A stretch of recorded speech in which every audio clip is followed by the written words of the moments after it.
তো এই সমস্যাটা আপনাদেরকে অনেক বেশি ভোগাবে, সেটা হচ্ছে স্ট্রোক এবং ফিল। তো আপনি একটা জিনিস চিন্তা করবেন, আমরা এদিক থেকে যদি রেক্ট্যাঙ্গেল টুলে যাই, আমরা যদি এইভাবে করে একটা শেপ নেই, দেখেন আমাদের এইদিকে কিন্তু ফিল কালার আসার কথা, কিন্তু আমাদের স্ট্রোক চলে আসছে। তো স্ট্রোক কেন চলে আসলো? আমাদের এদিকে স্ট্রোকের কালার দেওয়া আছে, এই জন্য স্ট্রোকটা এদিকে চলে আসছে।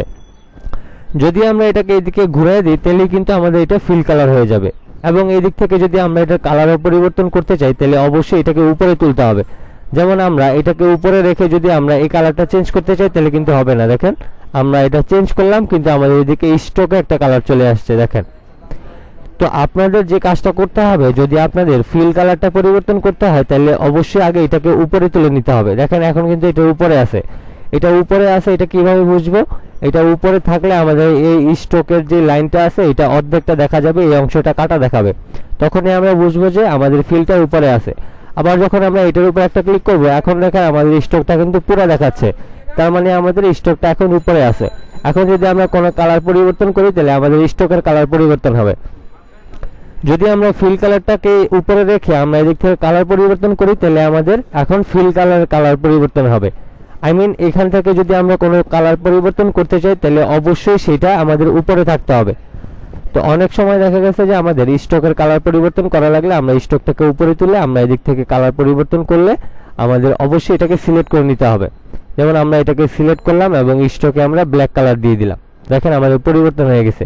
কিন্তু আমরা যদি এই স্ট্রোকের কালারটা এটাকে সিলেক্ট না করে পরিবর্তন করি, তাহলে কিন্তু আমাদের এখানকার কালার পরিবর্তন হবে, কিন্তু আমাদের এই শেপের কালার পরিবর্তন হবে না। তাইতে অবশ্যই আমাদের এটাকে আগে সিলেক্ট করতে হবে, এরপরে আমাদের এটাকে উপরে তুলতে হবে, এরপরে আমাদের ওইদিকে কালার পরিবর্তন করতে হবে। তো আশা করছি এই বিষয়টা ক্লিয়ার করতে পেরেছি। সেম একইভাবে আমাদের ফিল কালারের ক্ষেত্রে, ফিল কালারের যদি আমরা কালার পরিবর্তন করতে চাই, তাহলে অবশ্যই এটাকে উপরে তুলতে হবে। এরপরে হচ্ছে আমরা এদিক থেকে এইভাবে করে কালার যেটা ইচ্ছে সেটা আমরা পরিবর্তন করতে পারবো। তো এইটা ছিল আমাদের ফিল আর স্ট্রোকের এই বিষয়টা। তো এখন কথা হচ্ছে, আমাদের ধরুন আমরা এই ফিল কালারটাকে অফ করে দিতে চাই, আমাদের এই ফিল কালারটা প্রয়োজন না, আমাদের শুধু স্ট্রোক প্রয়োজন। সেক্ষেত্রে আমাদের যেটাকে আমরা অফ করে দিব সেটাকে আগে উপরে তুলতে হবে।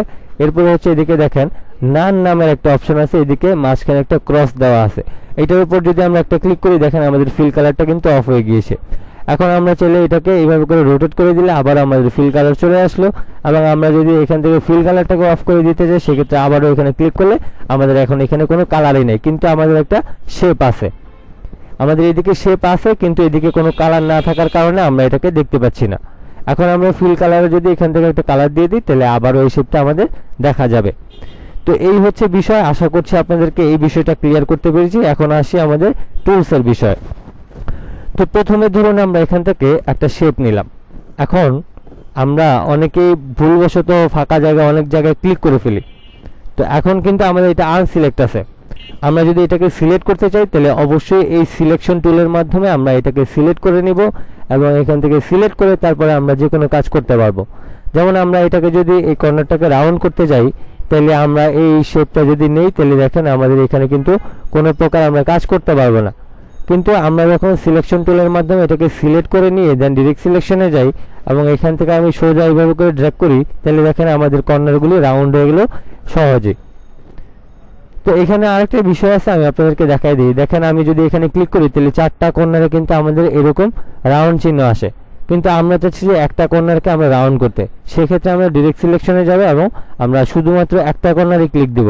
এখন দেখেন আমাদের এখানে কিন্তু একটা কর্নারেই চলে আসছে।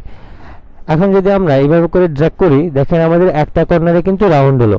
এবং আমরা যদি পরবর্তী এই কর্নারটাকে রাউন্ড করতে চাই, তাহলে আমরা এটাকেও করতে পারবো। তো এইভাবে করে হচ্ছে আপনি চাইলে একটা কর্নারকেও করতে পারেন, আবার অথবা চাইলে সবগুলিকে আপনি একসাথেই কিন্তু করতে পারবেন। এটার জন্য হচ্ছে আপনাকে সিলেকশন টুল এবং ডিরেক্ট সিলেকশন টুলের ব্যবহার জানতে হবে। তা আমরা এখান থেকে এখন যদি এইভাবে করে ড্র্যাগ করি, এখন আমাদের চারটা কর্নার একসাথে রাউন্ড হয়ে গেল। এই হচ্ছে বিষয়। তো এখন হচ্ছে আমরা এদিক থেকে সিলেকশন টুল এবং এদিক থেকে ডিরেক্ট সিলেকশন টুলের বিষয় বুঝলাম। তো এইখানে একটা বিষয় দেখেন, আমাদের এই যে এখানে যে সিলেকশন টুলটা আছে, এইটার পাশে কিন্তু কোনো অ্যারো চিহ্ন নাই, কিন্তু আমাদের ডিরেক্ট সিলেকশনের পাশে কিন্তু ছোট্ট একটা অ্যারো চিহ্ন আছে। এছাড়াও আমাদের এই পেন টুলে আছে, লাইন টুলে আছে, টাইপ টুলে আছে, তারপর এই ব্রাশ টুলে আছে, পেন্সিল টুলে আছে। এখানে আরও যেমন এই টুলে নাই, এই টুলে নাই, এই টুলের মধ্যে নাই, আরও এখান থেকে এই টুলটার মধ্যে নাই, আমাদের এখান থেকে কার্ভ টুলের মধ্যে নাই। তো যেগুলির মধ্যে ঠিক ছোট্ট এরকম চিহ্ন না দেখবেন, তার মানে এটার ভিতরে আর কোনো কিছু নাই। কিন্তু যখনই কোনো এরকম টুলের মধ্যে আপনি এরকম ছোট ছোট আইকনগুলি দেখতে পাবেন, তখনই আপনাদেরকে বুঝতে হবে যে এটার ভিতরে হয়তোবা আরও কিছু আছে। যেমন আমরা পেন টুলের মধ্যে যদি রাইট বাটন ক্লিক করি, তাহলে পেন টুলের ভিতরে আমাদের যে কটা টুলস আছে সবগুলি কিন্তু বেরিয়ে চলে আসবে।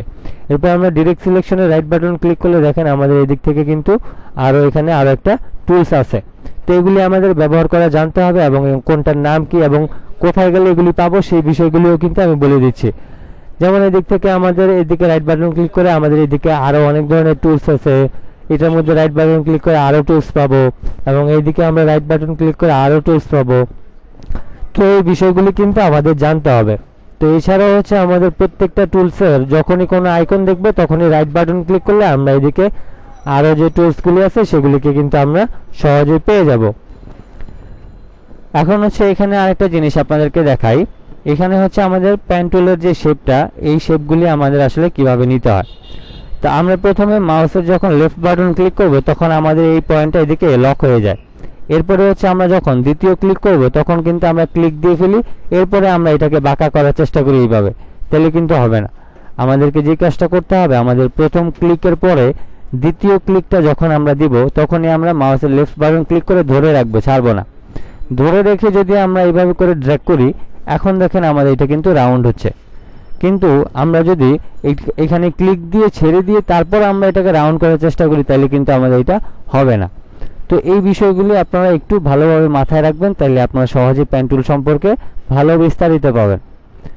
তো এরপর হচ্ছে আমাদের যে সমস্যাগুলি হবে, এখান থেকে আমাদের সবচাইতে বেশি ব্যবহার হয় হচ্ছে এই টুলসগুলি। যেমন এটা হচ্ছে রেক্ট্যাঙ্গেল, এটা হচ্ছে রাউন্ডেড রেক্ট্যাঙ্গেল, এটা হচ্ছে ইলিপস টুল, এটা হচ্ছে আমাদের পলিগনাল টুল, এটা হচ্ছে আমাদের স্টার টুল। তো এই শেপগুলি দিয়ে মূলত আমরা ব্যানার ডিজাইন, তারপরে হচ্ছে আপনার লোগোর ক্ষেত্রেও আমাদের এই শেপটা ব্যবহার হয় এবং আমরা যখন ভিজিটিং কার্ড তৈরি করি তখনও কিন্তু আমরা এই শেপটা ব্যবহার করে থাকি।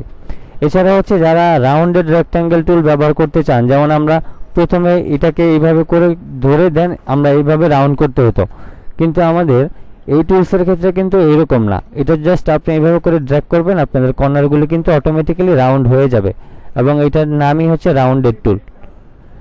এরপরে হচ্ছে আমি আসি স্ট্রোকের বিষয়ে। যেমন আমি আপনাদেরকে এখান থেকে রেক্ট্যাঙ্গেল টুলের মাধ্যমে একটা শেপ নিলাম। শেপ নেওয়ার পর এখন দেখেন আমাদের এইদিকে কিন্তু স্ট্রোকটা অফ করা আছে এবং এইদিকেও অফ করা আছে এবং এইদিকেও অফ করা আছে। তো এখন যদি আমরা এটাকে উপরে তুলে দিই, তাইলে আমরা এই দিক থেকে একটা কালার দিয়ে দিচ্ছি। কালার দিয়ে দেওয়ার পরে দেখেন এদিকে অটোমেটিক্যালি 1pt চলে আসছে এবং এদিকেও 1pt চলে আসছে। দুইটার কিন্তু একই ধরনের কাজ।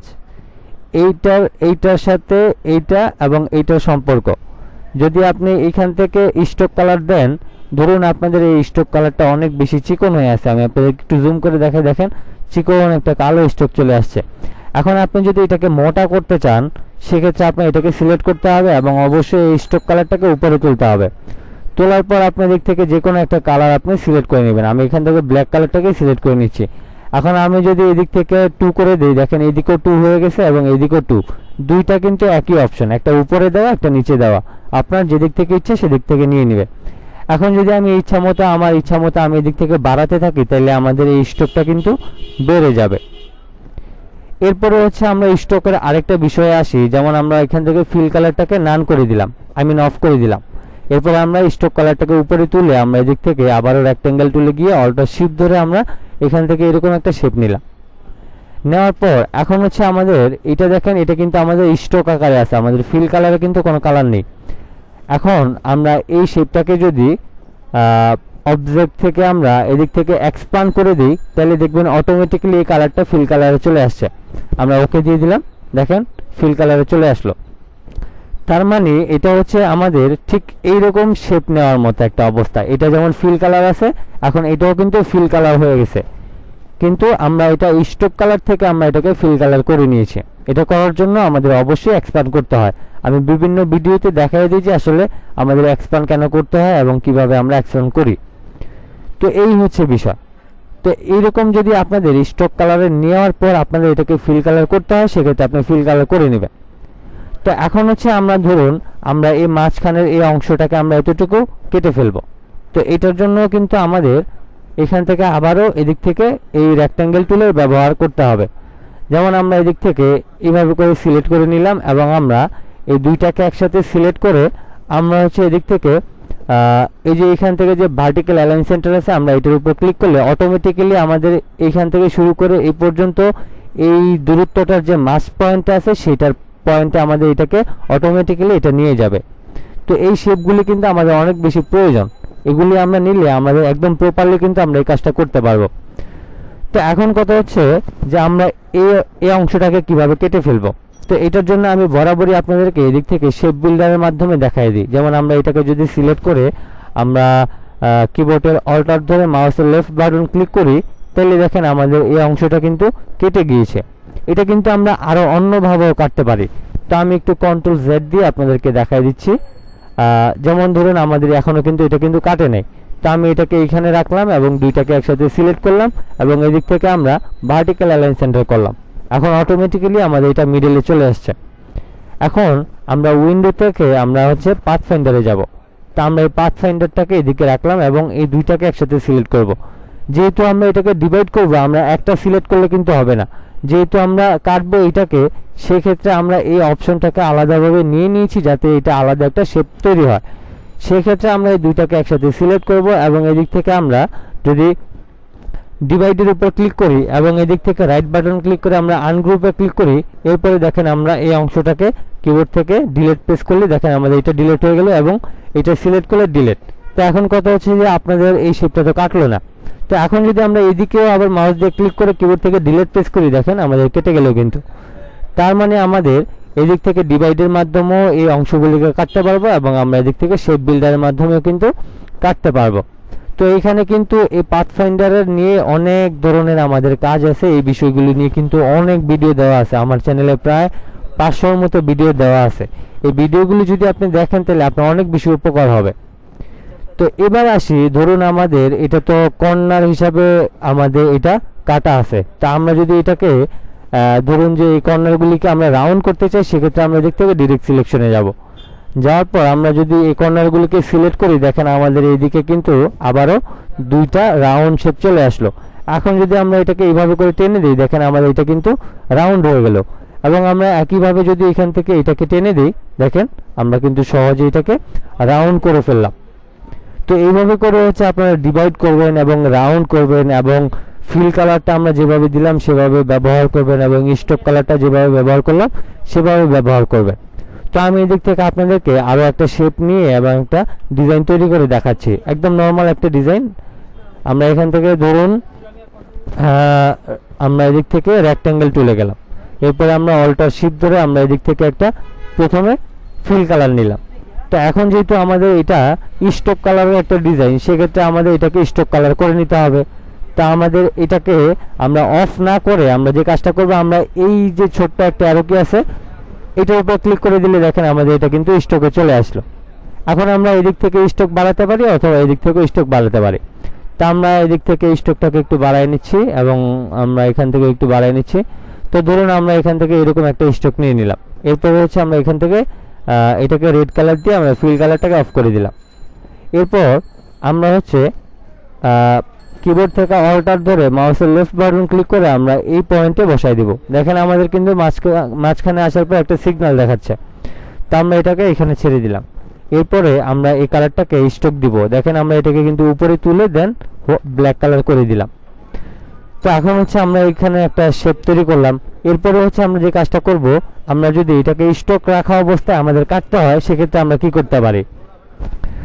তো এইখান থেকে আমি আপনাদেরকে তার আগে একটা জিনিস বলে রাখি, আমাদের এই যে চার কর্নারে কিন্তু 4টা রাউন্ড আছে, এটা ছাড়াও কিন্তু আমাদের এদিকে কিছু পয়েন্ট আছে, এগুলিকে বলা হয় অ্যাঙ্কর পয়েন্ট, ঠিক আছে। তো এখন যদি আমরা এই পয়েন্ট টুলের মধ্যে রাইট বাটন ক্লিক করি, এদিকে দেখেন অ্যাড অ্যাঙ্কর পয়েন্ট। তো আমরা এই অ্যাড অ্যাঙ্কর পয়েন্টে গেলাম। এখন আমি এখানে একটা ক্লিক করে দিলাম এবং আমি এখানে একটা ক্লিক করে দিলাম। ক্লিক করার পর এখন হচ্ছে আমরা যাব সিজার টুলে। যেমন আমরা এদিক থেকে ইরেজ টুলের উপর রাইট বাটন ক্লিক করে দেখেন এদিক থেকে সিজার টুলটা পেয়ে গেলাম। এখন আমি যদি এখানে ক্লিক করি এবং এখানে ক্লিক করি তাহলে আমরা এখন সিলেকশন টুলে গেলে দেখেন আমাদের এই অংশটা কিন্তু সিলেক্ট হচ্ছে, বাকি অংশটা কিন্তু সিলেক্ট হয় নাই। এখন যদি আমরা কিবোর্ড থেকে ডিলিট প্রেস করি, দেখেন আমাদের এই মাঝখানের অংশটা কিন্তু আমাদের কেটে গেল। সেম একইভাবে আমরা এই রেড কালারটাকে এখন সিলেক্ট করে আমরা প্রথমে যাব হচ্ছে অ্যাড অ্যাঙ্কর পয়েন্টে। অ্যাঙ্কর পয়েন্টে যাওয়ার পর প্রথমে আমি এখানে একটা ক্লিক করে দিব, এরপর হচ্ছে আমরা এখানে ক্লিক করে দিব। আমরা এতটুকু কেটে ফেলে দিতে চাচ্ছি, সেজন্য আমরা নতুন করে একটা অ্যাঙ্কর পয়েন্ট নিয়ে নিয়েছি।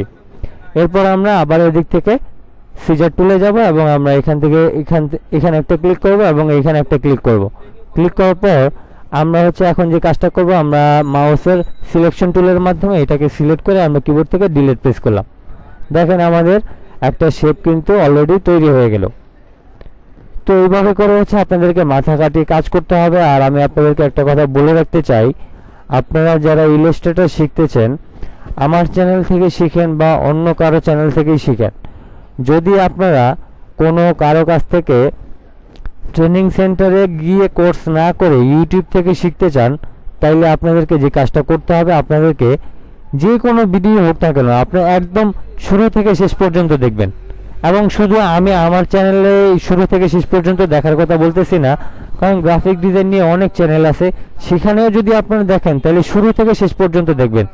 কারণ একটা গ্রাফিক্সের যে ভিডিও আপলোড করা হয়, সেখানে আপনি দেখা গেছে যে প্রত্যেক দিন আপনারা ভিজিটিং কার্ডে ভিডিও চান, সেক্ষেত্রে এক এক দিন এক এক রকম কিন্তু শেপ তৈরি হয়।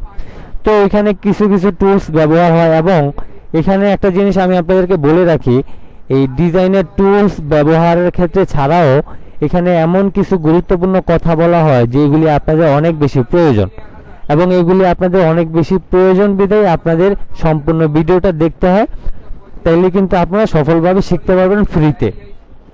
আমি আবারও বলে নিচ্ছি, যদি আপনারা গ্রাফিক ডিজাইন ফ্রিতে শিখতে চান তাহলে আপনার ইউটিউবই যথেষ্ট। আপনাকে কোনো টাকা পয়সা খরচ করে কোর্সের কোনো প্রয়োজন নেই। যদি আপনি কোর্স একান্তই করতে চান সেটা আপনার ব্যক্তিগত বিষয়, আপনার টাকা পয়সার অভাব নেই, সেজন্য আপনি এটা করবেন। কিন্তু একটা জিনিস চিন্তা করবেন যে আমরা একটা জিনিস, যে জিনিসটা চিন্তা করি যে আমরা আসলে এই যে গ্রাফিক ডিজাইনগুলি শিখতেছি, এগুলি কিন্তু আসলে আমরা ফ্রিতে পাওয়ার জন্য এগুলিকে আমরা গুরুত্ব দিই না। কিন্তু আমরা যখন টাকা দিয়ে শিখবো তখন ঠিকই এখানে গুরুত্ব দেব, কিন্তু আমরা ফ্রি পাওয়া সত্ত্বেও এটাকে আমরা গুরুত্ব দিই না। টোটাল কথা হচ্ছে ফ্রি, এই জন্য আমরা আসলে এগুলিকে গুরুত্ব দিই না। তবে আমি আপনাদেরকে একটা রিকমেন্ড করব যে প্রত্যেকটা ভিডিও আপনি পেইড ক্লাস করেন বা ফ্রি ক্লাস করেন, প্রত্যেকটা ভিডিও আপনার জন্য গুরুত্বপূর্ণ এবং আপনাকে গুরুত্ব সহকারে সময় নিয়ে দেখতে হবে, তাইলে আপনি সফল হতে পারবেন। আমি গ্যারান্টি দিয়ে বললাম, যদি আপনি কোথাও থেকে কোর্স না করে ইউটিউব থেকে শিখতে চান, তাইলে আপনার মনোযোগ এবং সময় এবং পরিশ্রম এই তিনটা জিনিস আপনার ব্যয় করতে হবে। যদি আপনি এই তিনটা জিনিস ব্যয় না করেন, তাইলে আপনি টাকা দিয়ে ক্লাস করেন বা ফ্রিতে ক্লাস করেন, আপনার কোনোটাই কাজে আসবে না। গ্রাফিক্সটা হচ্ছে এমন একটা কাজ যেখানে আপনি সাধারণ সরিষা পরিমাণ আপনি ভুল করবেন, আপনার ডিজাইন কিন্তু কমপ্লিট হবে না। তো এখানে আপনাদের বুঝতে হবে প্রত্যেকটা পয়েন্ট, প্রত্যেকটা সেকেন্ড আপনাদের জন্য অনেক বেশি গুরুত্বপূর্ণ। এখানে একটা জিনিস ভুল করবেন তো আপনার ডিজাইন কিন্তু হবে না। যেমন আমি এখান থেকে যে শেপগুলিকে কাটলাম, এখানে যদি আমরা কোনো একটা কিছু ভুল করতাম, বা এই যে আমি যে এখন যে